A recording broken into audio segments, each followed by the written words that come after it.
तो आज का हमारा क्वेश्चन है इलेक्ट्रोस्टैटिक्स से, जो कि नीट पॉइंट ऑफ व्यू से काफ़ी ज़्यादा इम्पॉर्टेंट है। तो स्टार्ट करते हैं।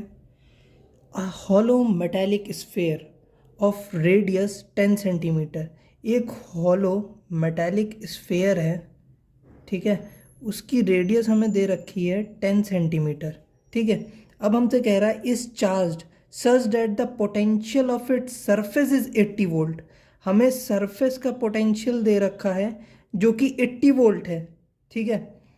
जब हमने इसको चार्ज किया, तब मान लीजिए क्यू चार्ज हमने इस पर अप्लाई किया, तब का हमें पोटेंशियल दे रखा है 80 वोल्ट जो कि सरफेस पे है, ठीक है। अब हमसे कह रहा है the potential at the centre of the sphere would be. हमसे इस पॉइंट पे, सेंटर पे इसका पोटेंशियल पूछ रहा है क्या होगा, ठीक है। अब पहली चीज़, जब हमने इस हॉलो इस मेटेलिक स्फेयर को कुछ चार्ज दिया, मान लीजिए ये पॉजिटिव चार्ज, ठीक है। अब जो इलेक्ट्रिक फील्ड है वो इससे बाहर की तरफ रेडिएट करेंगी, है ना, जो कि परपेंडिकुलर होंगी इसके, है ना, सरफेस के। ये हो गया। अब देखिए ई होता है हमारा के क्यू बाई आर स्क्वायर, है ना। इनसाइड द स्फेयर चार्ज क्या है? कुछ नहीं। तो इनसाइड द स्फेयर हमारे पास चार्ज है ज़ीरो, तो इलेक्ट्रिक फील्ड क्या हुई? ज़ीरो, है ना। अब हमने क्या पता है, E is equals to minus D V by D R होता है ना। अब देखिए जब इलेक्ट्रिक फील्ड ज़ीरो है तो zero is equals to D V by D R के बराबर हो जाएगा, क्योंकि चार्ज नहीं है, चार्ज नहीं है तो इलेक्ट्रिक फील्ड नहीं है, इलेक्ट्रिक फील्ड नहीं है तो D V by D R. Differentiation of voltage with respect to distance क्या हुआ? ज़ीरो। जब हमें पता है किसी चीज़ का, किसी कांस्टेंट का जब हम डिफरेंशिएशन करते हैं तो ज़ीरो आता है। तो ये D V by D R का जो डिफरेंशिएशन है वो ज़ीरो है। इसका मतलब D V by D R क्या है?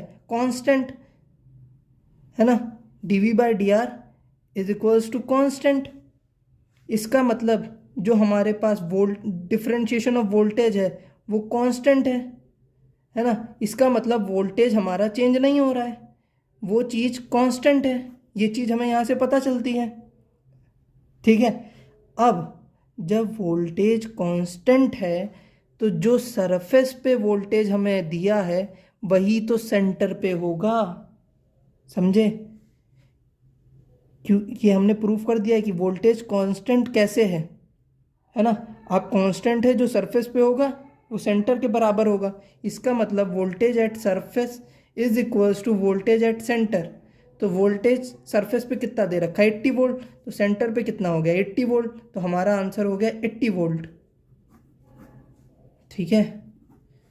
अब इसी के साथ एक चीज़ और समझ लीजिए, अगर हमसे कह दिया जाए what is the work done inside the sphere, वो क्या होगा? वो भी वर्क इनसाइड द स्फेयर जो होगा वो भी ज़ीरो होगा। क्यों? क्योंकि वोल्टेज जो है हमारा कांस्टेंट है। सब चीज़ यहाँ पे वोल्टेज पे डिपेंड कर रही थी। आई होप आपको समझ आया हो। Thank you.